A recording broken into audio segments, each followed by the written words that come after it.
The shaman spits this juice all over you and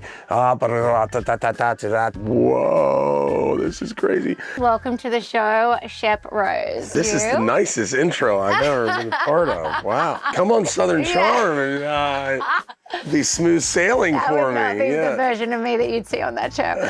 They were granted this land by King George III in England before we decided to rebel. Go get them. Did they drink much tea here? Probably whiskey. Real thing to do is keep it tight and keep it back. It's an absolute insane, like, couple seconds, right? I hooked a permit in Cuba and it got off, and I'll never forgive myself. I'll give you a sneak peek, but I wrote a book. It's about my experience with ayahuasca. Your amusement park life needs to be rooted in something. Otherwise, people get hurt. What does it mean to follow your heart? I kept asking myself that question all day. And I asked Mother Ayahuasca night 3, and boy, did she show me. And on this week's episode, we have an old friend, a special friend of mine. You've seen him on other episodes of Country Outdoors. You might remember him from Bravo's Southern Charmed with 11 seasons. But how I know him is as an outdoorsman, a low countryman, an avid angler, hunter, and just all-around good guy who loves the outdoors. Welcome to the show, Shep Rose. Thank you, thank you. You're Good welcome. to see you, Mary. Good to see you too. G'day mates, it's your host Mary O'Neill Phillips and you are listening to Country Outdoors Podcast. We're here on Shep's family property. I wasn't sure whether to call it, like, what do you guys call it? The farm, the estate? Farm. You know, a lot of these places were called plantations for a long time, but that has a negative connotation, and I understand. And so farm just keeps it simple. Yeah. Because it is a working farm. Yep. And this room right here is a special room, and we're surrounded by trophies of Shep's childhood and growing up, which you can speak to yourself. Yeah. But I was really excited when we partnered with Field and Stream to have you on, because I think, you know, with the show that you do, a lot of people see this kind of dramatized version of yourself, but the version of you that I know, that I think probably speaks more to the person that you are, is this outdoorsman from the low country with deep roots in the South. Yeah. Someone who really loves history and travel and culture and all of this stuff. So I'm pumped to dive into this with you. This is the nicest intro I've ever been a part of. Wow. Come on, Southern Charm, and be smooth sailing for me. That would not be the version of me that you'd see on that show. Country Outdoors is proud to partner with Yuengling, the oldest brewery in America since 1829 and the official light lager of the outdoors. I want to tell your whole story, because a lot of viewers really don't know that version of you yet. They know kind of that you grew up in Hilton Head. They kind of see doubles of you bringing people onto the show, into camp every now and again. But this avid outdoorsman that you are, and really adventure seeker, where did that start? And I want to talk about, like, growing up in Hilton Head and your family history. Well, I mean, it kind of ties in well. My wanderlust, as some would call, adventurous spirit and outdoorsman nature is from my dad's. I mean, my mom's wonderful and for a lot of reasons, but my dad, he grew up in Italy. His dad, my grandfather, was married to my grandmother, and this is her family's ancestral land. They were granted this land in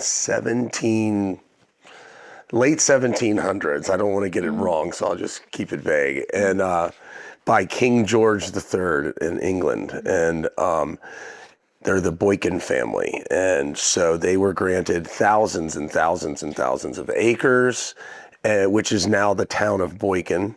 We're right next to Camden, South Carolina, and 30 minutes from Columbia, the capital of the state. Mm-hmm. So years and centuries have gone by, and my grandmother this was the land that was given to her, carved out for her. It was called the Swamp back in the day when she was a child, because it is on the Watery River, which we saw earlier, and it's low-lying lands, and it's not the best for growing crops, but it's still functional in that in that arena, but it's the real advantage of it is in today's world is the wildlife. It's just amazing. And so back to Italy. My grandfather was married my grandmother. He got a job with the Armco Steel, which was a major steel corporation at the time. And he got stationed, I think he volunteered to go to Europe and so that's, my dad speaks Italian, and Genoa, Italy is where he spent. Genoa, okay, yeah. Yeah, it's beautiful. We've been since, met his nannies. Wow. Actually, his name is Rip Rose, and because when he was a child, his Italian nannies called him Rip Van Winkle because he slept so much. And so I, by the way, have inherited that wonderful gene of sleep. So has my brother. Which doesn't pair well with hunting. No, I'm not a morning person, not at all. Anyhow, so when I was when I was young, my dad was instilled into his children, like, go see the world, go experience different cultures. And that was a big, when I was in college or going to college, he was like, listen, you spend a semester abroad, find a place that's like a little different, a little, not just, Florence, Italy, which is a fantastic place, by the way. But so he goes, you have my full support. And so I went to Buenos Aires and spent a semester there in Argentina. He and my mom came down and visited. We went down to Bariloche and San Martin de los Andes and fly fish for fish that not many people were throwing bait to, flies to. So really amazing. My brother has lived here, there, and everywhere. Sister as well. I've been the one who's lived most around the world. For various lengths of time, I guess. So Buenos Aires, Hong Kong, Dubai, Austria. I spent a month in Australia. Where? In Sydney and Byron Bay. Oh, I knew that. That was like 4 years ago? 3 years 3 ago. years ago. Yeah. And I'm going back. I'm very excited about that. Yeah. Love that part of the world. So yeah, there's so many places I still want to go, Japan being one of them, just off the top of my head. But anyways, so it was very important to be adventurous, and that makes you in turn more aware of the world around you. I think there's a lot of problems that could be solved in America and around the world if people just went out of their comfort zone and traveled. Connected with people. I completely agree with you on that. Yep, 100%. So growing up, my grandfather retired, moved here with my grandmother, built this house and subsequently this cabin. And it was very much a hunting, he really got it going. He had a group of friends, locals, who were very passionate about it. And he was the ringleader, of course, being the owner of the land, my grandmother. And my dad, this place means so much to him. So we'd come up here, and I was just a boy. I was getting, Tommy, our caretaker here, was riding me around in the tractor. That's how they get me to take a nap. They'd put me on the tractor, and for some reason, I'd always fall asleep. So anyway. That's funny. We do that with Molly as well. We'll take her for a drive around in the car, which probably pairs well for you with like flying and stuff like that too. Yeah. Probably like a nostalgic feel. Something. Yeah. Or like, I don't know. Yeah, it's weird. I don't know what that says about Molly because I was super ADHD. Oh, great. Thank you.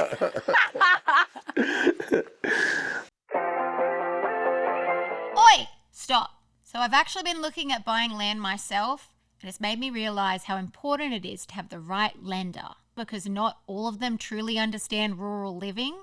Most of them, let's be honest, are just wearing suits in New York City. And that's why I love what Rural First are doing. They're a customer-owned cooperative, so they're built to serve people like us and not just push loans. They specialize in land and rural financing, and they even invest back into rural communities, which I personally love. So if you're curious, like I am, go and check them out at ruralfirst.com. That's ruralfirst.com. Rural First and Closer to What Matters are registered trademarks of Farm Credit Mid-America. NMLS 407249. Equal housing lender. Loans subject to credit approval and eligibility. But yeah, so started dove hunting, duck hunting. Do you remember your first duck hunt or dove hunt? There's or a anything? picture somewhere. Oh, that would be cool. Of me, the little boy. And I was holding the wing. It was like dangling like this. And I had a little 410 over my shoulder. So cute. I remember shooting, birds on the wire because I was so little. That was the only thing I can do. Yeah. Which is kind of cheating, so I apologize. BB guns, just like, that's how I kind of got into it. That's kind of the gateway for little kids though, isn't it? Like the BB gun and just like go out there and shoot like whatever is destroying something for your mom or your grandma. Yeah, exactly. Like the raccoons. Getting in trouble, squirrels, yes. Yeah. And then I have one funny memory. My grandfather, we were all hunting. It was a big hunt. It was a really good hunt. Ducks. And we were walking in and somebody told him, here comes a mallard. And he shot it, but he lost his footing and fell over down into a ditch into some water. And it's like, I was like, oh no, is he okay? And he was so pissed at himself and everybody was snickering. And he, by the way, he got the duck, but he just took a tumble. And for some reason, I have that memory as a child. And I guess I was trying to laugh, but I was trying to figure out what I should do. You probably also had like admiration and respect for him too. So you're like, I don't know if I should or shouldn't. Yeah. Look, when like the king stumbles, it's kind of like you don't know what to do, right? What was his name? Bill. Bill, that's right. Yeah. Bill. Bill was such a classic name back then too. Yeah. He's an interesting guy. He was in... very smart and was in Patton's tank division in World War II. The Battle of the Bulge, he was actively took part in. So, pretty cool. What did he do? He drove a tank. Wow. Or was like a part of the tank team. Tough man. Yeah. Tough man. And this was his slice of heaven. It was. This is where he was lucky enough to be married to my grandmother, who's, you're going to think I'm crazy, whose name was Pete Rose, because when she was younger, they called her Peter Pan because had that sort of fanciful attitude. Wow. And so it got shortened to Pete. And so, which is funny because you don't know this, Pete Rose is a famous baseball player and but came later than my grandmother. Yeah. So it was kind of funny. Bill and Pete. That's awesome. So tell me about like the property now, and we've just done this huge tour of it, and it is like 10,000 acres here in prime low country land. And I know you said like back then it probably wasn't the cream of the crop. It wasn't. It was a throw. I mean, it was the scraps. Right. She was a female. I'm sorry, that's just the way it went. I mean, the men, her cousins and brother, they needed to make a living, and they needed to make a living farming. Yeah. So this was given to her as sort of like here, take it. So where did they all settle then? A few miles that way. Yeah. Yeah. And it was just higher ground? Higher ground. Yeah. Interesting. Yeah. Same size? Yeah, thousands and thousands of acres. Are they still around? No, they've sold most of it. There's still some great, beautiful old homes that my my cousins live in, but most of the farmland has been sold. Yeah. It's a very tough business. It's an economies of scale. You've got, and large corporations are the only ones that make any money in farming. Yeah, and we see that all over America, which is a whole other conversation for another day. But yeah, the family farms are definitely a thing that are. No, it's not. It doesn't make economic sense. Yeah. But tell me, Yeah, so it was just a haven, as you could tell, driving around for wildlife. Mm-hmm. It's amazing. Mm-hmm. So we just leaned into that. And then when they passed, my dad has been taking care of it primarily. My aunt and uncle do minimal work on it, but or support. But my dad's here rolling up his sleeves, and he loves it here, and it means a lot to him. And so it's touching, and he's he's going to leave it to me and my brother and a couple of my cousins. A lot of my cousins are like, it's okay, like we don't, but it's important to keep this in your family, I feel like. Yeah, for sure. And it's so beautiful. I go through phases here. Like sometimes I'll spend like a decent amount of time here 1 year, and then for 3 years, like not much, and it's just, and maybe, if I do the family route, and hopefully I want to, it'll change my priorities and my patterns of, I've just been busy filming and running around this God's green earth. But once I have more roots and a reason to stick around locally, I bet you I'll spend a lot more time here. Oh, 100%. If you had kids, legacy is like a conversation that you start to have a lot of. You start to have it a lot with your parents anyway, if you have anything to pass on. Like we have that conversation in my family a lot with our family property and all of that stuff too. And then, yeah, when you start to have kids, then you care about the legacy because there's more than just you, and you're like, well, I want them to have my heritage and to know where they came from and to understand their family's values and traditions, because that matters. It's such a cool story too. Yeah. It's just, I mean, the 1700s, like wow, it's as old as this country is. Yeah, and statistically, like, no one should have had anything. Like, I mean, really, they were lucky to be even here doing this. I think it must have been right? Pre-Revolutionary War, because after that, the king wasn't in charge of anything here. So had to be in the 1760s when, Britain very much controlled the land here before we decided to rebel. Go get them. I wonder if they did they drink much tea here? Probably whiskey. So I have a niece that is English and Molly is American, and Zach and I keep saying that we're going to make them duke it out at one Christmas when my brother starts to annoy me. Just to have them have their own little Revolutionary War, and have Molly get a bag of tea and throw it in the pool. So is Molly, I mean, she's so young. She's American so and Australian. Yeah, but I want her to somehow have the Australian accent in her repertoire. I'm teaching her the oys and all of that stuff now. So but a lot of us grew up with Field and Stream, dreaming about our next cast, our next hunt, and our next outdoor escape. And now you can read the best of outdoor storytelling the way it was meant to be read. Field and Stream is back in print. For a limited time, new members get a bonus journal with their first delivery, and premium members also get a members-only hat. This special offer is only available for a limited time, so join the 1871 Club today and head to fieldandstream.com/1871club. Country Outdoors is proud to partner with Yuengling, the oldest brewery in America since 1829 and the official light lager of the outdoors. Even just looking on your social media, you can see that you love to travel, and I would say I can't speak for you, but I would think that fishing is more numero uno for you. Yeah, it is. Yeah.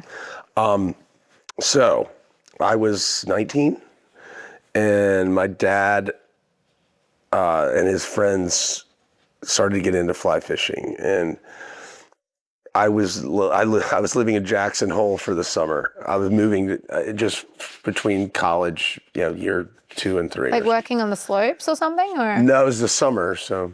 Okay. So what were you doing? I worked. Bartending? I worked. $1 Million Club or whatever it's called? No, I worked at the Mangy Moose. Oh yeah, I know. Yes. I was a waiter and food expediter. Was this pre Kardashian billionaire era? It was still in its millionaire era? Yeah, it was cool. It was really It was cool. Yeah. Anyhow, he was like, okay, when you go to Jackson Hole, we're going to Alaska and we're going to go fly fishing. And I was like, well, I don't know how to fly fish. And I grew up fishing. I mean, Hilton had my friends had boats, and we'd catch all sorts of fish, would cause all sorts of trouble out there on the water. So I love the ocean, love, love, love. And it's part of me, it's in my blood. And but I've never done fly fishing. Maybe it was like a little too meticulous for my nature. But we did a lesson on the golf course behind my house, and we go to Alaska. I live from Jackson Hole. And just learn on the fly, no pun intended. I sucked, and then I figured it out and caught these giant salmon. And you go to the shore, and the guide makes a little fire and gets a frying pan, and you cook salmon. Shore lunch. Yeah, shore lunch was amazing. So cool. And I can't eat salmon in a restaurant. Yeah. I've been to Alaska now 5 or 6 times. I'm going again this summer. Or in September. My real passion is, well, first of all, Alaska is amazing. And if you haven't been, I implore you to go. Everything's bigger. Yeah. Like, because of the salmon. Well, one of the big reasons is the salmon. I mean, it feeds the entire ecosystem. Yeah. It's insane. So, like, the seagulls are twice as big as any seagull you've ever seen anywhere else. The rainbow trout, which is like that's my passion. Number one. Yeah. They're, average, they're 24 to 30 inch rainbows, and you can catch them. And I mean, that is a giant, awesome rainbow trout. That'll make your heart stop. Like, Are these all like catch and eat? No, we don't. We release. Well, them? the salmon we keep. Typically, if you have a good salmon day, you can catch like 15 salmon a man. Yeah. So we only keep about 3 or 4. But the trout is catch and release. Trout is definitely catch and release. Yeah. I mean, there's no reason to keep them. And then you ship the salmon home and all that stuff, and it's great. But so I really, really enjoyed that, and then we started to go other places, and then we switched to saltwater, started going bone fishing, and then we've done tarpon and all this stuff. Had your dad been doing that prior to that? No, I mean, again, he was probably 50, early 50s, when he and his buddies were like, let's, I don't know. I remember one of my dad's friends, his friend was doing it before then. Maybe he sort of talked them into it. And it's just a great way to see the world, and beautiful parts of the world too. But I also think that's like, so your dad started doing this stuff like you're not even where you are now. So like, I think that is so cool too, that like in his midlife, he picked up all these. He obviously already had some skills in the outdoors, but like, I mean, he was a hunter. He went to Africa, and you see these animals that are in the house. But like these full-on other expedition adventures, like became a yearly thing from like his 50s. And a total bonding experience with me and my brother, which is so awesome. And then now my brother-in-law, he takes him. He's got him into it. There's something about it. I mean, I don't know. I can't speak for my dad. I think he just. I mean, he still loves to shoot, but he shifted his focus from hunting to fishing. Yeah. And I was okay with that. I still love to do both, but something about fishing is just so. You go to these beautiful places, Alaska, like Bariloche in Argentina. We went down to Chile, to Coyhaique. It was the most beautiful thing you've ever seen. It's this wonderful city in Patagonia, and it's got all these great little restaurants. And if you go one direction out of the city, it looks like Montana. It's got like grassy plains and rivers with, and if you go the other direction, it's like a rainforest. There's rocks, and it's 2 microclimates within 10 minutes of each other, and both of them have amazing fish and just all this. On like a just kind of like a human DNA level, I just like wonder whether or not like the water aspect to it has something to do with it, just because like we were talking about this before off camera, like how much. And I don't know if it's just us or people specifically that grow up on the coast, but like I personally just feel more at peace when I'm by a body of water. Yeah. And I wonder if like that's the fishing part in it too, is like there's that. I think it's different. I think this is what it is. And because there's been many studies, I'm sure, on trying to find what causes happiness, what induces happiness. And some of the happiest people they've found in the world, all over the world, sociologically, were people who lived by the ocean. Yeah. And they could be poor. Yeah. First of all, the ocean provides food. You can always eat. Yeah. If you just have a hook and a line. Yeah. So you never have to worry about that. Yeah. And there's something about going over a bridge, seeing a marsh, the smells, the sights, it's aesthetic. The sunrise, like the salt air. For me, it's like the sunsets. Yeah. And you're just like, I'm lucky to be here. for sure. I'm lucky to be here. I couldn't live in New York. I mean, I lived in Nashville. I went to business school at Vanderbilt, and I love Nashville. But I was like, I'm 7 hours from the freaking That was ocean. me. This is Yeah. crazy. Yeah. Yeah. Where I grew up in Sydney, it's literally 2 minutes to the coast, like to the beach, and like one of the most beautiful beaches in Sydney. And I would wake up every morning from when I was about 14 up until when I left and walk down to the cliffside and watch the sunrise every morning with a cup of coffee. Wow. And my dad always woke up really early just because he liked the quiet of the morning. Yeah. So I'd wake up, I'd say good morning to him, have that moment with him, walk down to the cliff, watch the sunrise. And like that for me, if I was like going and working corporate in Sydney CBD for the rest of the day, it gave me that like solitude that I needed. Like I don't know. I'd probably end up pissed off at the end of the day from working in the city anyway, but if I hadn't had that, it would have been, fivefold. Yeah. There's something about that. I believe you. Yeah, I think that's really, really cool. And so, I've done Bahamas, a lot of fishing. Yeah. Cuba, amazing.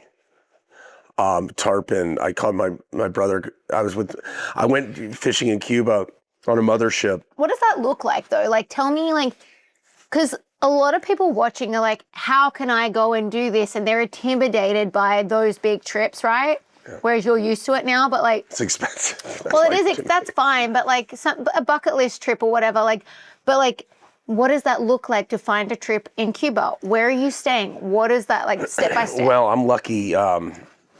My friend Alex Powers, and my dad we met in the Bahamas at a lodge, and he's a great guy, super into fishing. What I learned was this. I was dabbling with my dad and some of my friends, and we were having a grand old time. And then Alex, after I met in the Bahamas, said, "Hey, come to Cuba." And I was like, I'm dying to go to Cuba. He's like, I've never caught a tarpon before at the time. And he was like, we'll catch tarpon, maybe some permit, which are really tough fish to catch. And there's bones everywhere. And I said, okay. So we fly into Camagüey, which is this weird town. Pretty podunk town. The whole country's kind of podunk, although I haven't been to Havana. I really want to, but we flew into Camagüey, and get on a bus 2.5 hours to the coast. And we get on a mothership, this 100-foot ship, has 10 bedrooms and baths. And so it was just amazing. And what I figured out, or what I observed, was the other men on the trip were fucking awesome, and they were really into fishing, and they took it seriously, and they had made a lifestyle out of it. Yeah. And they showed me what was possible, and I gave a really nice toast at the end of it. I was like, guys, and they were older than me, most of them, and they were mostly from Bozeman, Big Sky, and titans of industry, but they were like, this is what we do. This is our passion, and we and I just saw a different level, and I was like, I want to be that. That's what I want. And I'm assuming then it's like with anything else, like once you submerge yourself in that, then you're meeting more and more people and finding out the places to go within the budget that's available and all that stuff. Well, yeah, another part is, just being lucky enough to afford it 100%. And And so I just turned down, my friends, Alex goes, let's go to Honduras, man. We got to get you your first permit. I hooked a permit in Cuba and it got off, and I've never forgiven myself. The one that got away is a total real thing, as you probably can attest to. Remember your Saskatchewan, the first night, the deer, yeah. That's so crazy that you said that, because actually one of the questions that I was going to ask you today was about the one that got away. Yeah. Is that the one that got away? No. The permit, you mean? Yeah. No, I'll tell you the one that got away. The one that got away was at Brooks Falls in Alaska. That's the famous place where the fish run up the bear. There's 20 bears. Yeah, that's after Brother Bear. That's Yeah. have you seen do you know what Brother Bear No. is? Okay, it's a movie anyway. It's a real place, and there's a lot of tourists there. They built a boardwalk. You can watch but then there's people fishing. There's a lot of fish, a lot of sick trout there. Awesome. So we're maneuvering around the bears, fishing. One time I have a video. I can send it to you. We could put it in this thing. It's pretty amazing. Yeah. I hooked a decent rainbow, and the guy goes, a bear walks up. He goes, snap it off, dude. I was like, but, no buts. Snap it off. And there's a video of me climbing up the shore and waiting for the bear to go, pass by. Anyhow, I was there with the head guide. It was an older guy, like in his 50s. A lot of the guides are young and like hungry and cool as hell. I love all the guys. And I tossed it upstream. I shot it upstream, and almost as soon as it hit, boom, and jumps out. It was a rainbow trout. It took the breath away of the guide who's seen it all. And I was like, I could tell, I just knew, And so the worst thing that can happen in fly fishing is if it bites the fly and starts swimming towards you, because that creates slack and just chaos. Yeah. And the real thing to do is keep it tight and keep it back. It's an absolute insane, couple seconds, right? So my dumbass, I'm trying to reel in the extra line, and it wrapped around the top, popped off, and he put his hands on his knees in this river, and I was like, I'm so sorry. He's like, I'm sorry for you. Ah. And so anyways, that's the one that got away. And then there's another tarpon, big tarpon that got away, but there's one that didn't get away. This is the most important thing.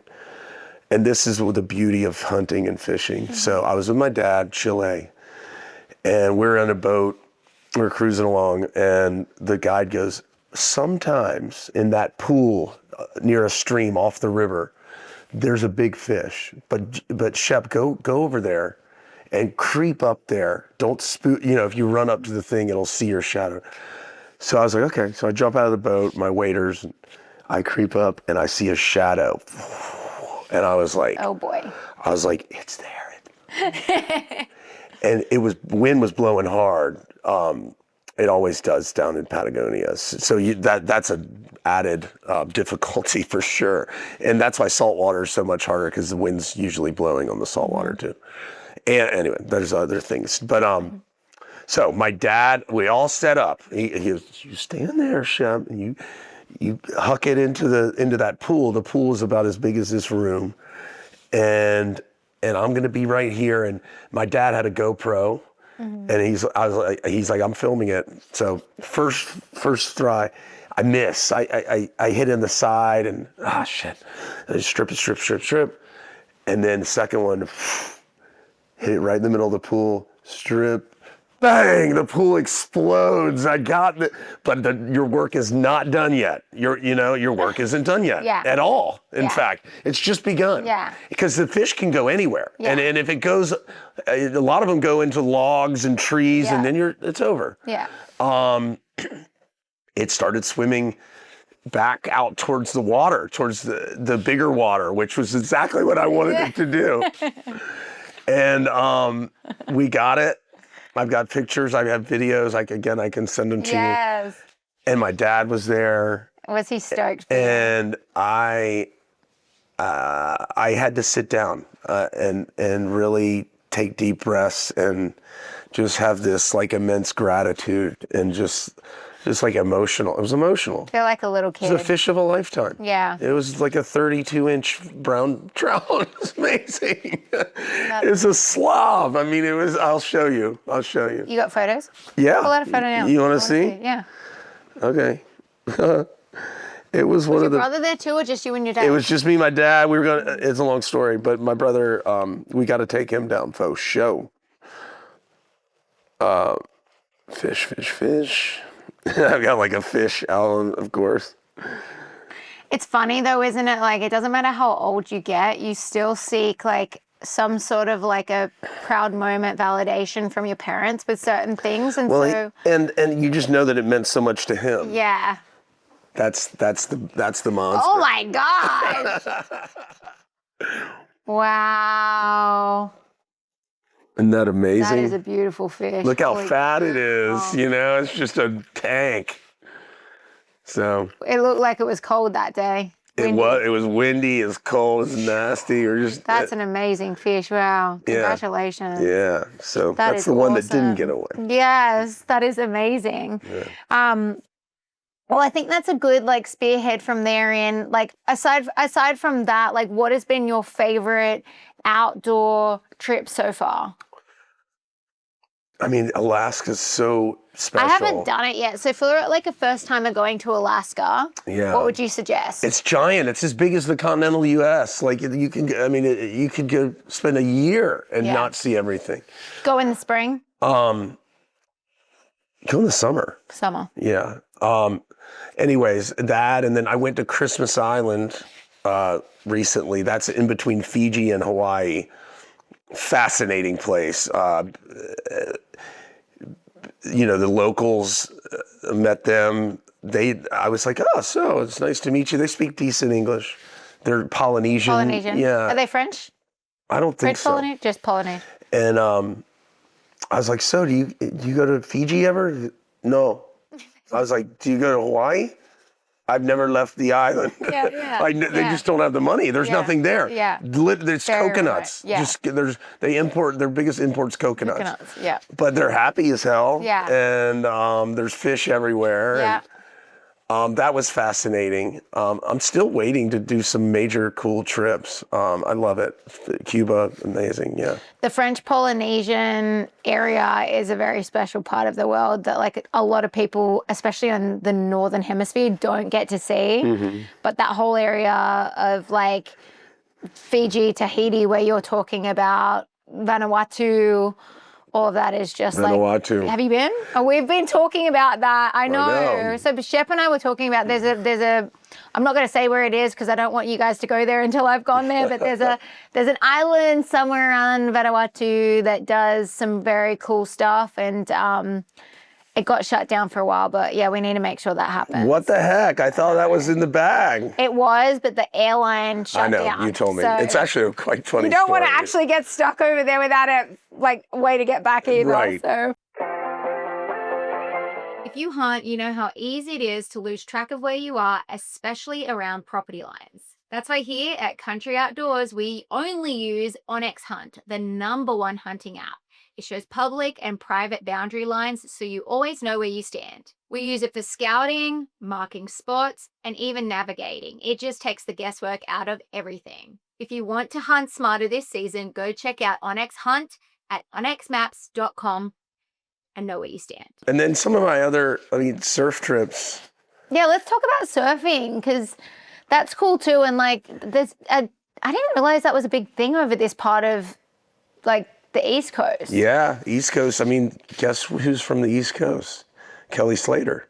He's from around Barrow, isn't he? Yeah, down in Yeah. Cocoa Beach, Yeah, Florida. yeah. So, look, the waves aren't all that good most of the time. But when you're a little boy, Yeah. you don't need much power Yeah. on those waves. Is that the big thing at Hilton Head? Yeah, it's big. It's it's popular.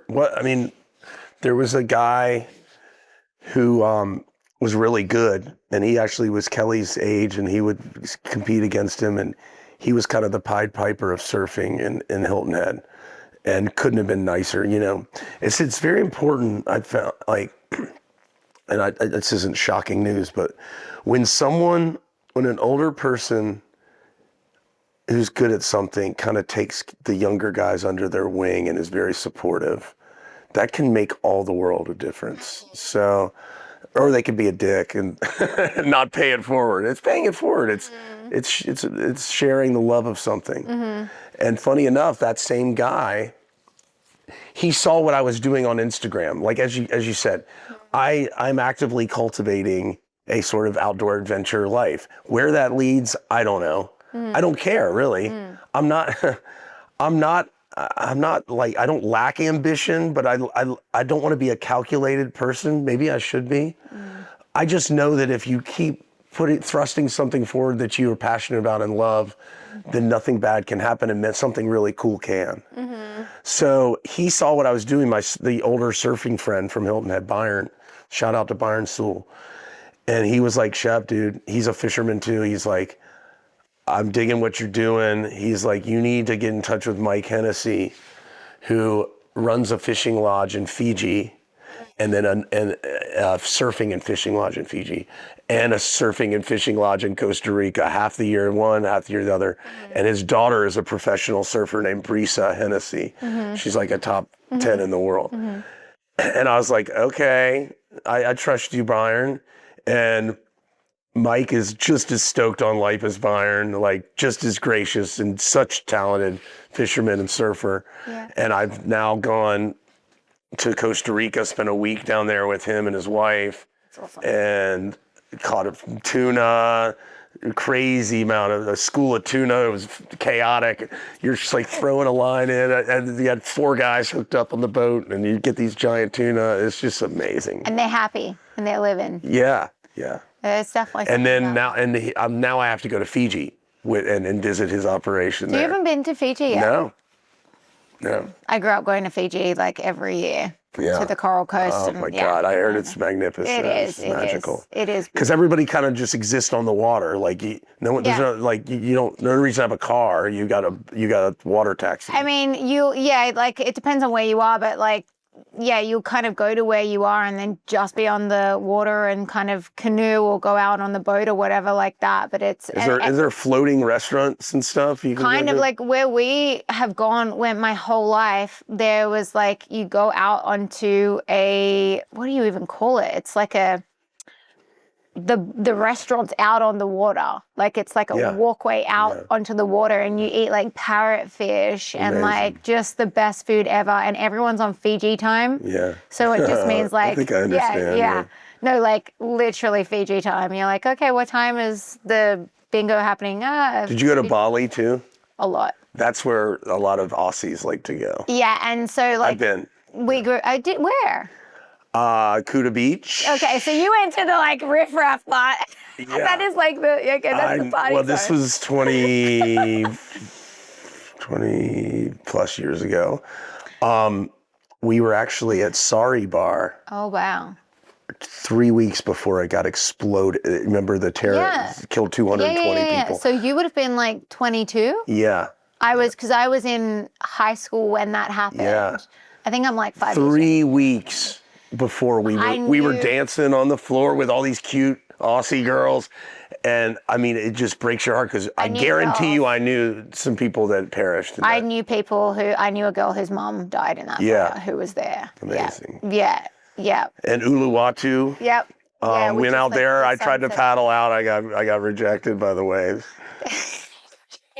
I didn't know what I was doing. I still, in many ways, don't know what I'm doing. It's funny because, like, I don't meet that many people that know that part of the world, but when you connect surf culture into it, I feel like those places are just like, whether or not it's parts of Mexico or the US or Hawaii or Bali, people kind of desire to go to those places if they're a part of that culture, surf culture.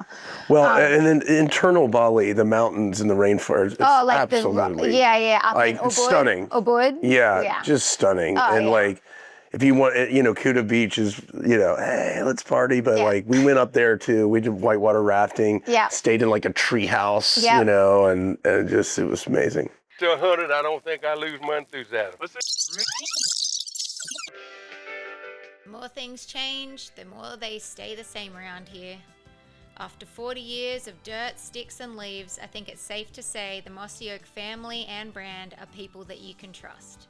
So head to mossyoak.com and get your gear today. I would love to touch base with you on ayahuasca and your experience with that. It's something that I've been fascinated about learning more of. And yeah, I kind of want to know, like, where did that come from and what your experience was with it? Well, I'll give you a sneak peek, but I wrote a book. It's coming out in 2 months. Okay. It's about my experience with ayahuasca. Wow. Yeah. Have you broken that yet? I've People know?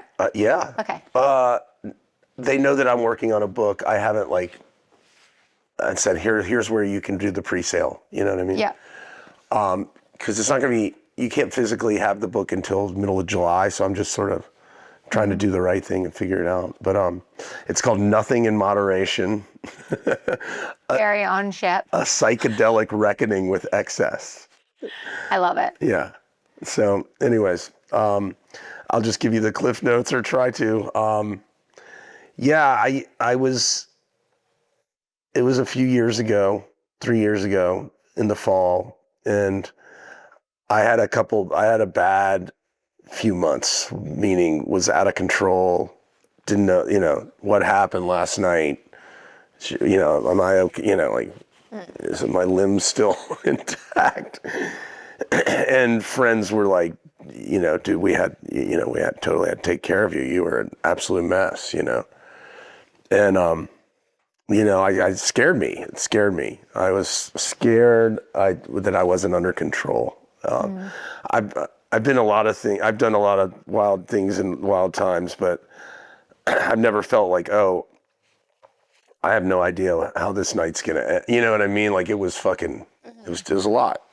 Of course, you know, the show and being on TV, I'm not blaming that. That's absurd. It's afforded me amazing opportunities, and it's been very good to me in the scale of things. But it is a show about, you know, people having fun in Charleston and being, you know, a little mischievous, and then you know, on the show, I'm a good time guy, loving guy, and I sort of like bought into that maybe more than I should have. And you know, you're at the bar, hey, it's Shep, let's get a round of shots, you know, and oh yeah, fuck yeah, let's go, you know. And that happened for a while.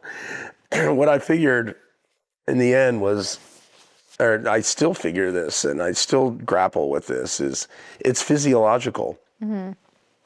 I can't process in the same manner alcohol, what have you, in the same way. Like, it affects me differently. Yeah. And it's hard lesson learned, because you did one thing a certain way for a long, long time. And it was a hell of a ride, but like, you know, it might all come crashing down. So I was scared.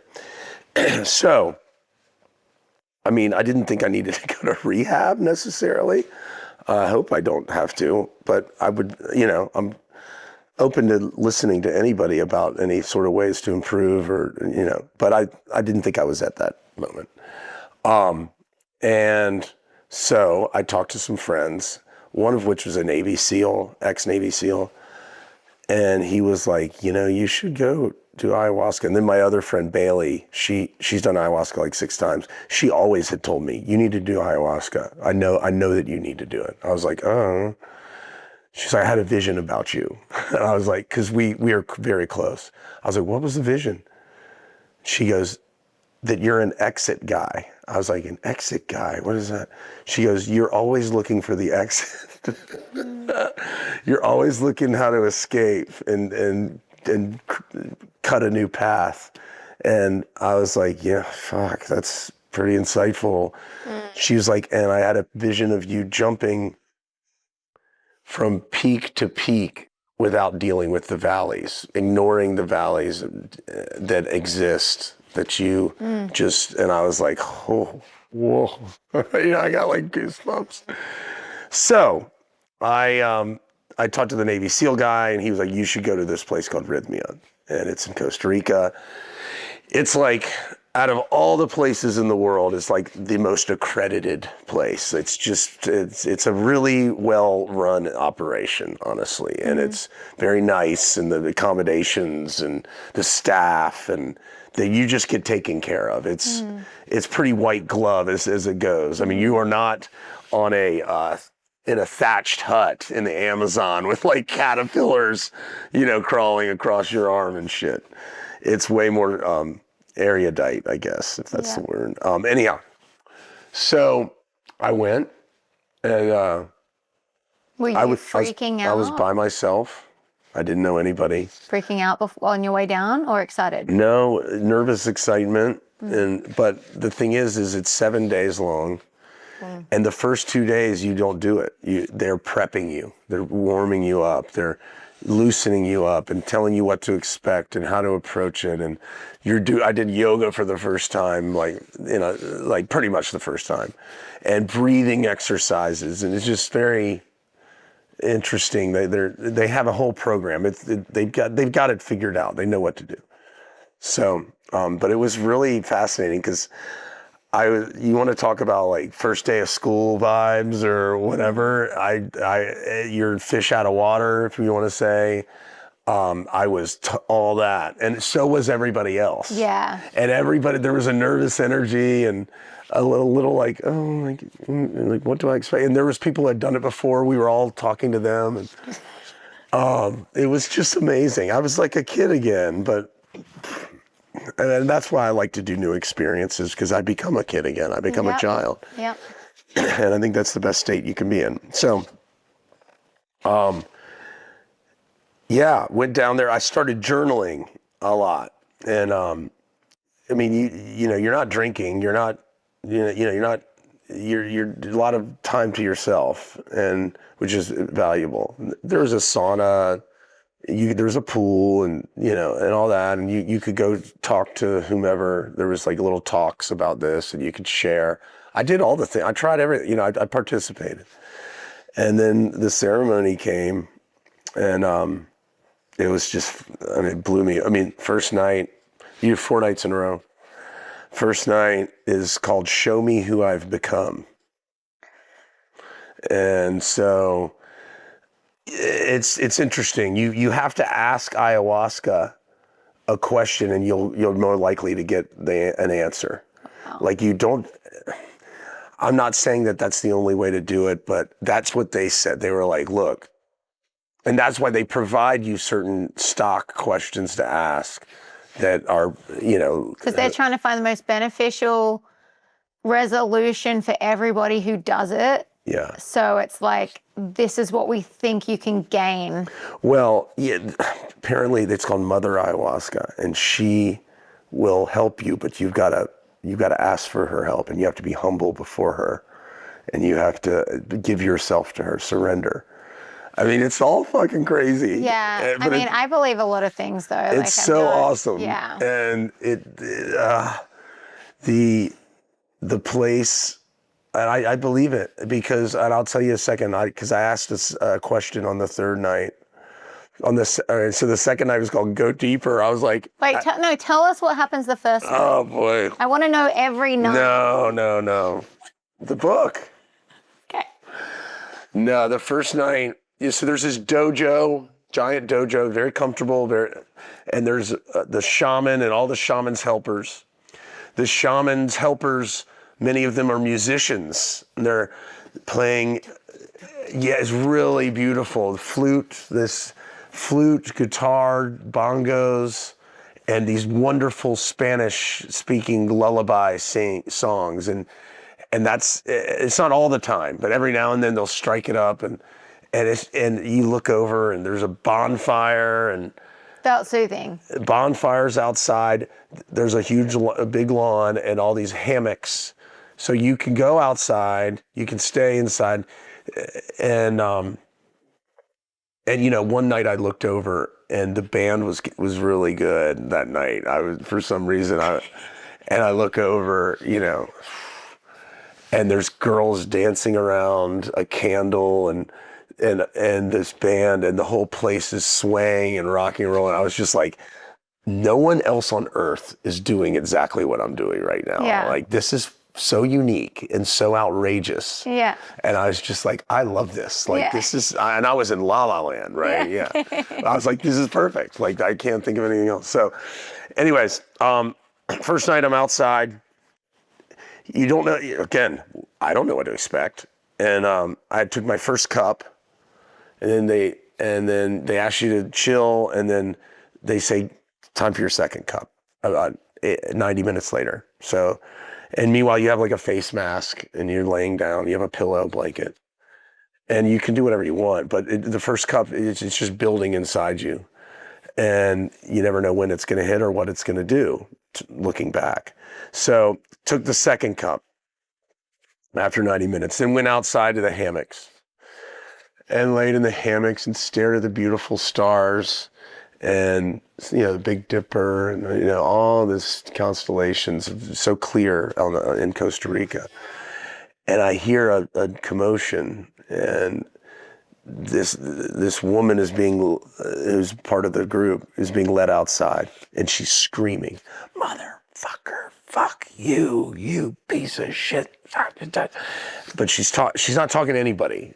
And they put her down on the staff is amazing. They put her down on a mattress outside, and they're like, breathe, it's okay. Blah, blah, blah. Then she starts laughing, like maniacally. I was like, whoa, this is crazy. And I had to get up and leave. It was like two. Yeah, it was like, I was for like, where you were at. Yeah. And so the next day I went up to her and I said, "Hey, are you okay?" And she goes, "I'm better than okay, Shep." I was like, "Oh, do you want to share with me?" She goes, "Yeah, sure." She said, "My mother committed suicide when I was 12 years old, and I was with her last night, and we really figured it out." I was like, holy shit, like, that's fucking powerful, insane stuff. And and then I went through my whole thing. I had a vision of the amusement park ride with the swings hang down. Mm-hmm. And then it starts going around and you swing out. Mm-hmm. So there I am, there's the swing, and all the people I love are in the swings and care about. And, oh, this is nice. Look, everybody's smiling and going around. And then I look closer, and I was the pole. So what that told me was that I had to be dependable. I had to be sturdy. I risk ruining not just myself, all the people in my orbit, so to speak. Mm-hmm. And it was just super powerful stuff. And you're just like, oh God. And then the next day, one of the ladies was like, you can't have novelty without stability. Yeah. Your amusement park life needs to be rooted in something. Yeah. You know what I mean? Yeah. Otherwise, people get hurt. Yeah. So, really interesting night. That first night, I could go on and on. You can read about it, but I'm not allowed to. Is that a have to read about it in the book? Yeah, I mean, I can't even remember all the things that I wrote down, but I was journaling during the thing. And then the second night, the end of the second night, going deeper, I went deeper, tore myself all the way apart. It was crazy. It's what I say it is Mother Ayahuasca. You yawn. I don't know if you've ever done mushrooms. You yawn a lot. Yeah. And you yawn on ayahuasca, and I feel like she crawls. She like enters your body, and untangles and holds a mirror up, and it's like the Matrix. Remember when the guy you can't I was writhing on the ground and making like guttural noises, just like and it was about, well, here's how it went. The shaman lady came up to me and was like, "Are you okay?" And I was like, and I expected her to do this thing where the shaman spits this juice all over you and rubs you, and she was doing that. And I was like, oh, it's my turn to get the spit. Yeah. And she goes, are you okay? I sit up, here, bring it. She goes, I go, yeah, I'm okay. And she goes, you are okay, my brother. And moved on and did the next guy. And I was initially upset. Like, why? I wanted to. And then I went in, and then I said, but what she just told you is that you don't need anything. You don't need spit. You don't need chance. Everything that you need is right here. Yeah. Right here. And that was what I took away from it. That was my leap of logic. That was my connecting the dots. And then I went through a fucking hellacious thing about want and need and wanting more. And what is that? Why is that? I've had everything.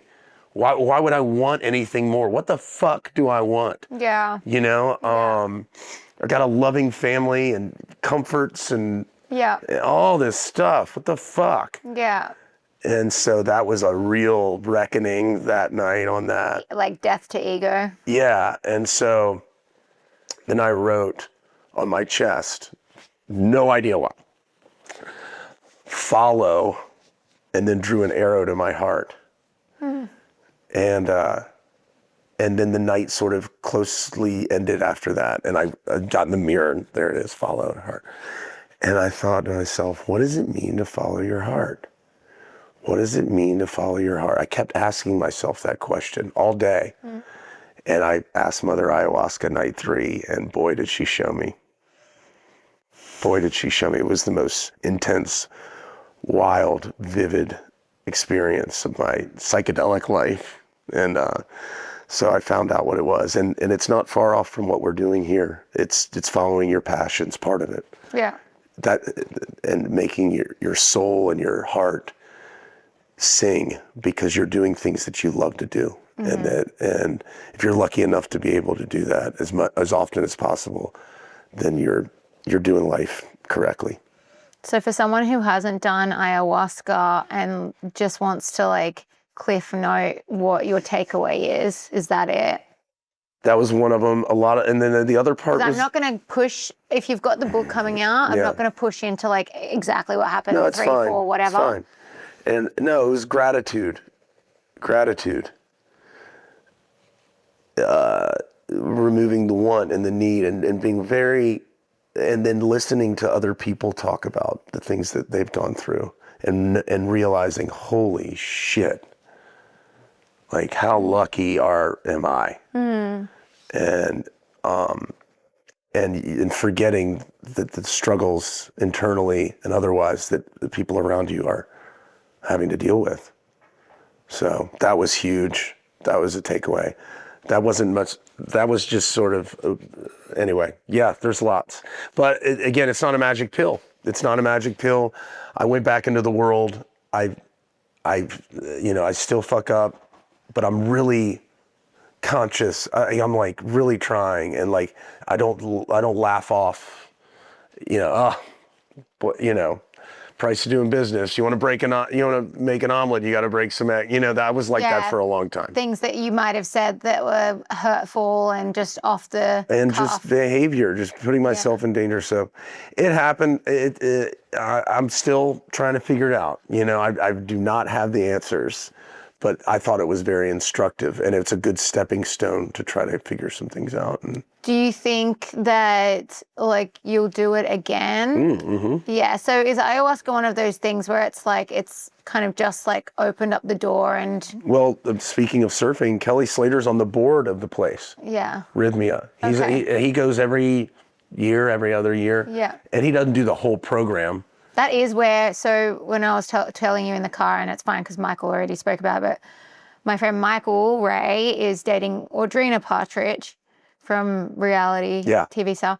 That's where they went to. Yeah, when you said that, I was like, oh, that's exactly where they went. I remember him telling me that on my podcast. I mean, Andre 3000 goes there. Caesar, the dog whisperer guy. He's a part of the situation there.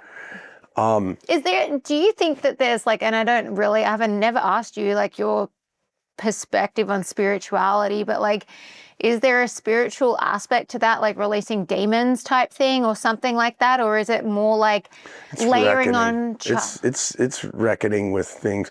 But the funny thing is, they say you might think you know why you're here or why you came here, and there's a better than average chance you're going to leave and be like, I totally didn't even see that's what I needed to see. Yeah. You know, so it's pretty interesting, and you never know. Yeah. You know, it's so unique. It's so individualistic. It's very fascinating, and it's been used for thousands of years to help people. Yeah.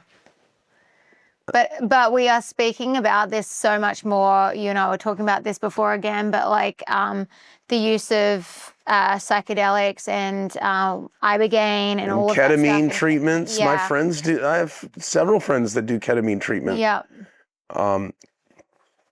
So Microdosing, all of that stuff. Dude, throw everything at the wall and see what sticks. Yeah. I mean, because we have, heroin. I mean, you know, we have there's no doubt we have it's never been a more sort of unstable generations coming up and trying to figure out where they fit in. And I mean, I think our parents' generation buried a lot of bullshit. They didn't have the luxury that our generation has to try and find peace. They had to get on with it. But that's what society just deemed to be true. Yeah. I mean. But like, there's I mean, how many sober friends do you have? I've got a lot. Now I do. Yeah. Now I do. Yes. In the last, I'd say 3 years, I Okay. have a fair few. I've got like 4 or 5. Yeah. They're close friends. Yeah, same. And I was talking to one of them who was kind of the first one to do it. I love the guy more than anything. And we've had a lot of fun together in the past. Yeah. And we still do. We still do. And I was like, what? I was like, I'm really happy for you sober for years and years. And I was like, what about when our parents were growing up? What about when we were growing up and our parents were our age? Mm-hmm. Like, I don't remember. I was like, what? If someone had a bad drinking or drug problem, like, what did they do? Like, what? And he was like, I don't even know. Like, I think you're just like that guy. Hey, that guy's pretty crazy. And that's kind of the end of the conversation or something. Well, and I do think like it all started to steamroll more from probably like the 70s, 60s onwards. Yeah. Do you know what I mean? Like my mum said, like when they were younger, when they'd go out drinking, they wouldn't get drunk. They'd have like, it was expensive to start with, like, and they were like in college and all of that stuff. And so they'd have like a couple of wines, like a couple glasses of wines and stuff like that. So I think and then drugs changed a lot. Drugs changed it, and accessibility to drugs. Like in Australia, from like cocaine is just normal. Like, I mean, you just go out from 18 onwards and it's pills and cocaine. I write about cocaine in my book. Yeah. Like, it's nothing I'm proud of, but I have to be honest. Yeah. Yeah. Me too. From probably 18 onwards, Yes. like we started doing pills in high school. And then from about 18 onwards, it was cocaine. And it was like, that was just such the norm, was this binge drinking, binge drugging culture every weekend. That's crazy. And everyone did the it. fact that we're alive is insane. And it is, and we're the lucky ones. Yeah. We really are the lucky ones, you know. And like you have to remember that even just in terms of being a human alive in general, the statistics of you even existing, like pretty rare. And to be living in the 1 percentile of the world, pretty rare. Because we are. Like we are living in we are not in a hut in Calcutta. No. Right. No. But it's all, it's all very interesting and good. And the thing, like, it's such an interesting thing when you start digging into, like, you're born as a child and then you're this innocent little thing and then people's ideologies start falling on you and then you become driven by, even if you grew up in a family that was very privileged and you didn't have any major damage, you've got all these things that come in and then it's this ego that sits on you and it's all these things that like were never there when you were a little kid. It's an interesting thing to dive into. Well, now kids, I actually know because I'm invested in a tequila canned drink company, and this like booze sales are way down. I don't know if you knew that. Yeah. I don't know what that means. I'm sure someone else could tell me intelligently, but I think kids are like doing microdosing, smoking grass or vape, Yeah. and just not drinking as much, which is probably a good thing. I'm all for less liquor Yeah. in particular. Yeah. Like I think Liquor's dangerous, I think liquor is super dangerous, and I don't really remember. Like I remember my parents drinking a little bit, but like they were more wine drinkers, always have been. Yeah. My parents weren't big liquor drinkers at all. No, that was always kind of like the ruffians would drink the liquor and the wine. Well, they were Irish Catholic, you know. It was like, Oh my God, I remember stealing my friend's dad's Jack Daniels, and we were filling like, it with tea bags. yeah. Well, we were like 15, and we had he lived on the beach, and we had carved out like a hangout fort underneath the canopy of trees in the beach. We'd have like nudie magazines, and we brought down a bottle of Jack Daniels, and we didn't know what the fuck we were doing, and we like basically finished between the two of us a bottle of Jack Daniels. And That's where the problem is. You started drinking Jack when you were 14. And we were fucking barfing everywhere, and like, the parents got involved. I was like, oh boy, so I learned my lesson, I guess. No, I didn't. Not till way later. That's so good. Well, thanks for sharing that, because I'm interested in it, and I'm excited that this is something that is just becoming a more normalized topic at the moment. I'm excited to hear your book on that. And exciting times. I'm gonna do a book tour all around the U.S. And my first book, I wasn't able to do that because during COVID. So it'd be interesting to really, it's important. And by the way, writing, I stick in the passion part of the world too, but to, again, like cultivate and promote the things that mean something to you. And if it's creative pursuits are incredibly important. This is a creative pursuit, entertainment. Maybe it's not for everybody, but my dad, for example, he's retired and he doesn't know what to do with himself. My mom's reads like incessantly, so he reads, but he doesn't read like my mom. And he started to paint. He got a paint teacher, and he's getting good. Like, so it's just, and that feeds his soul. These things are really important to everyone, really. I love it. Yeah. So for the rest of the year, you've got the book coming out. I know you guys are filming another season of the show as well. Yep. And then what have you got coming up for trips? Well, I mean, I'm sort of blocking out most of the late summer and fall for the book tour. Is that going to be all over the U.S.? Yeah. Cool. And, but shoot, I've got, it's going to be a hard book, right? Australia in August. Yep. And then Alaska in September. Yep. Sun Valley in middle of September. A guy I met doing ayahuasca. Very interesting guy. He's hiked the 7 peaks. He used to play in the NFL. I can't stress enough.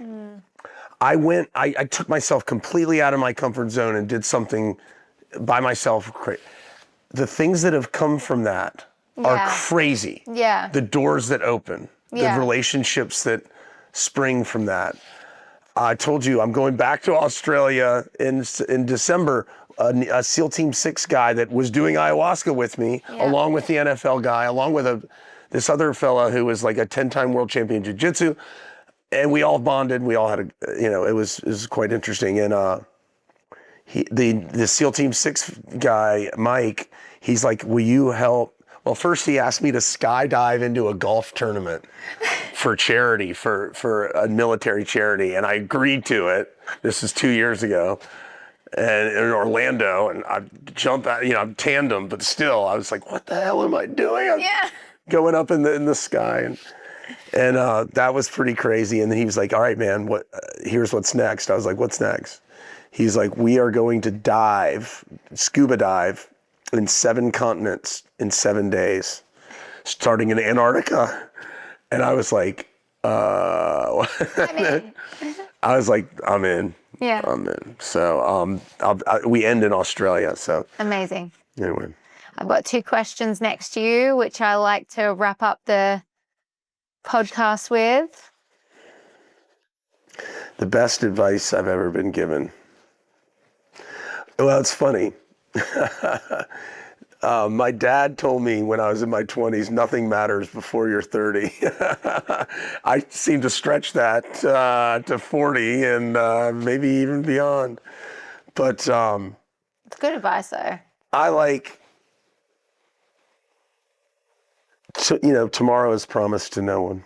Yep. That's my thing that I like to live by, and it might get me in trouble sometimes because I'm like, hey, why not? Yeah, it depends on the time. Like, are you saying it at 2 a.m.? Yeah, exactly. But yeah, like really live every moment and enjoy every sandwich. You know what I'm saying? Yeah. It just, you never know. And it's anyway, so there you go.